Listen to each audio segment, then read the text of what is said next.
Bank of Maharashtra 61 rupees का ये share आने वाले कुछ महीनों के अंदर 120 रुपये का होने का दमखम रखता है।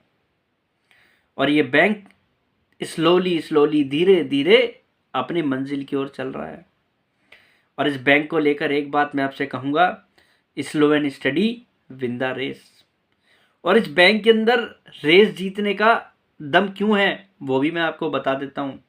और देखा जाए ये बैंक इस समय इंडस्ट्री में काफ़ी सस्ता मिल रहा है। अगर स्मॉल टिकट साइज बैंकों में बात करें तो बैंक ऑफ महाराष्ट्र इस समय सबसे सस्ता दिखाई देता है। और अगर अर्निंग की बात करेंगे तो सबको लीड करता हुआ दिखता है। यानी कि परफॉर्मेंस वाइज ये बैंक इस समय टॉप पर चल रहा है, पर वैल्यूएशन वाइज लोवेस्ट पर चल रहा है। तो आप सोचिए कितना बड़ा अंतर अभी इस बैंक के अंदर है। अगर इसकी री रेटिंग होने लगे तो ये बड़े आराम से आपको डबल होता हुआ दिखेगा। बैंक ऑफ महाराष्ट्र इंडस्ट्री के अंदर इस समय एक ऐसा बैंक है जो स्मॉल टिकट साइज बैंकों में सबसे वेल पोजीशन, वेल परफॉर्मेंस दिखा रहा है। तो क्यों नहीं इस बैंक की री रेटिंग हो सकती। और मुझे लगता है ये बैंक अभी भी मार्केट की नज़रों से दूर है। यानी कि ये शेयर पब्लिक डोमेन में अभी ज़्यादा नहीं आया है, यानी कि ये स्टॉक अभी क्राउडेड स्टॉक नहीं है। अभी भी समय है इस बैंक के फंडामेंटल, फाइनेंशियल्स और वैल्यूएशन को एक बार समझ लो। मुझे लगता है ये बैंक आपको अच्छा कैसा पैसा बनाकर दे सकता है। तो चलिए वीडियो को शुरू करते हैं। हेलो फ्रेंड्स, मैं विपिन जैन, फाउंडर ऑफ लाइन्यूकिटी विद विपिन जैन।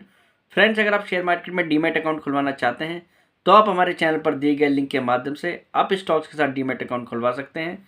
अगर आप हमारे लिंक का यूज़ करके आप स्टॉक्स के साथ डीमैट अकाउंट खुलवाएंगे तो हम आपको टेलीग्राम पर premium membership free of cost provide कराएंगे, जहां पर आपको मार्केट अपडेट्स प्रोवाइड कराए जाते हैं। फ्रेंड्स, अब बात करते हैं बैंक ऑफ महाराष्ट्र की। जैसा मैंने आपको बताया, बैंक ऑफ महाराष्ट्र इस समय इंडस्ट्री में काफ़ी सस्ता मिल रहा है। जैसा मैंने आपको बताया, बैंक ऑफ महाराष्ट्र की परफॉर्मेंस बेहद ही शानदार चल रही है। और बैंक ऑफ महाराष्ट्र अपनी परफॉर्मेंस के हिसाब से देखें तो लगातार अपनी एसेट क्वालिटी, अपने फिनेंशियल रेशो सभी में यहाँ पर ज़बरदस्त सुधार दिखा रहा है। बैंक देखा जाए quarterly, Y on Y basis पर, यहाँ पर अगर हाफेली बेसिस पर देखें, 9 मंथ बेसिस पर देखें, ईयरली बेसिस पर देखें, सभी तरीके से बैंक इस समय वेल पोजीशन और वेल परफॉर्मेंस दिखा रहा है। बैंक लगातार ग्रोथ के ट्रैक पर है।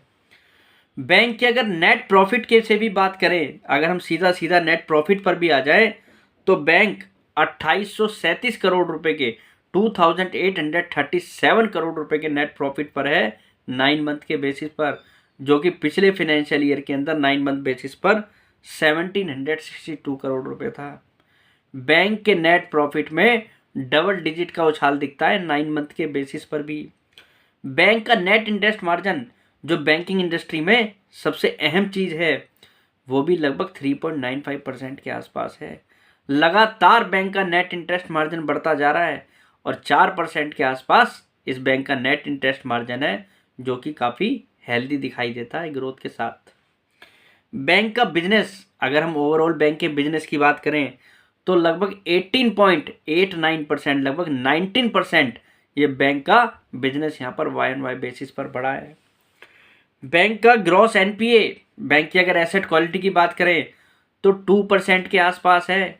लगातार इस बैंक का ग्रॉस एनपीए रिड्यूस होता जा रहा है और बैंक का नेट एनपीए 0.22% है। प्राइवेट सेक्टर के बैंकों के हिसाब से इसकी एसेट क्वालिटी दिख रही है और बैंक का नेट एनपीए इस समय काफ़ी कम दिखाई देता है।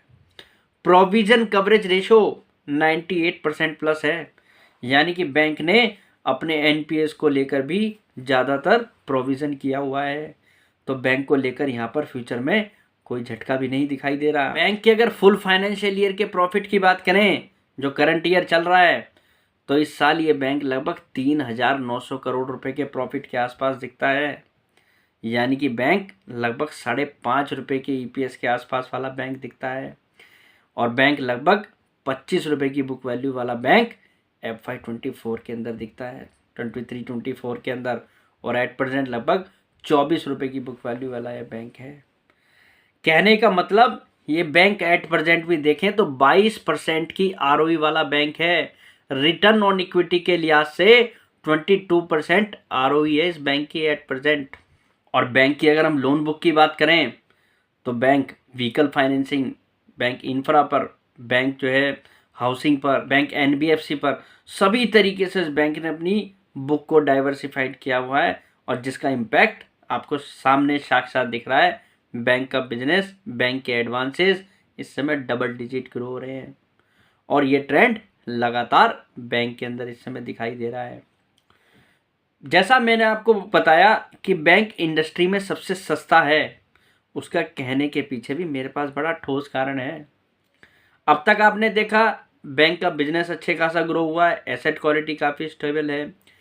इसी इंडस्ट्री में सरकारी बैंकों में मैं आपके साथ एक बैंक का उदाहरण देता हूं और उस बैंक का नाम है Indian overseas bank. IOB bank इस समय देखा जाए तो 9 रुपये की बुक वैल्यू वाला बैंक है और 67 रुपीज़ पे वो बैंक ट्रेड कर रहा है। 7.5 के मल्टीपल पे ये बैंक इस समय ट्रेड कर रहा है बुक वैल्यू के आधार पर और 18% की ROE वाला बैंक है।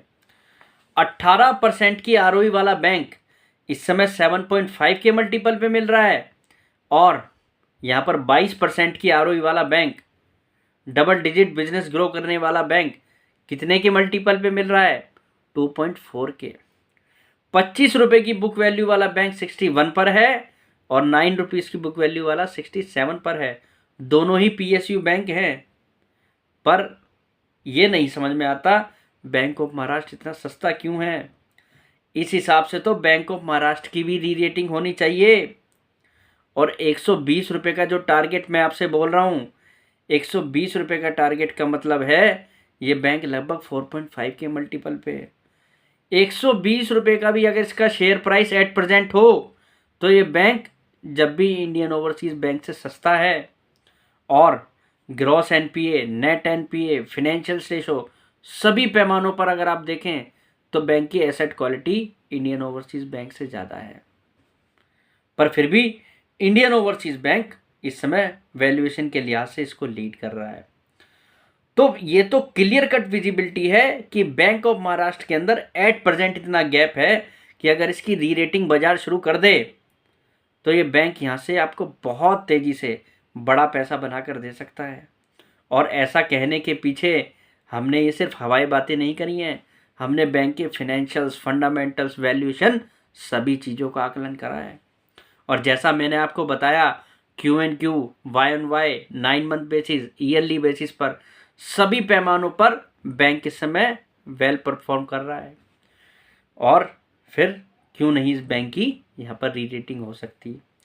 और बाज़ार की नज़रों में अगर ये होता तो शायद इसकी भी अब तक री रेटिंग हो चुकी होती। तो मेरी नज़र में तो देखा जाए बैंक ऑफ महाराष्ट्र एक ऐसा बैंक है जो पब्लिक डोमेन में मुझे लगता है अभी ज़्यादा नहीं है और इस बैंक के अंदर दमखम है अपने फिनेंशियल्स के आधार पर अच्छा खासा रिटर्न बनाकर देने की। अगर अगले 6 महीने के अंदर बैंकिंग इंडस्ट्री के अंदर उछाल आता है और जिसके सिग्नल मिल रहे हैं और यहाँ से रेट कट होता है तो उसमें आपको बैंकों की री रेटिंग होती हुई दिखाई देगी। और जिन बैंकों के अंदर वैल्यूएशन छुपी है, जिन बैंकों के अंदर अर्निंग है, उनकी री रेटिंग सबसे ज़्यादा होती हुई दिखाई देगी और उस लिहाज से बैंक ऑफ महाराष्ट्र एक स्ट्रॉन्ग कैंडिडेट है।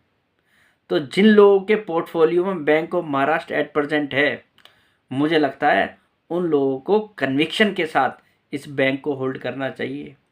और अगर PSU में जैसी गिरावट अभी कुछ दिन पहले आई थी, उस समय आप PSU शेयरों को लेकर डर रहे थे, तो मुझे लगता है ऐसी गिरावट एक बाइंग अपॉर्चुनिटी होती है इस तरीके के कंपनियों में, इस तरीके के बैंकों के शेयरों में।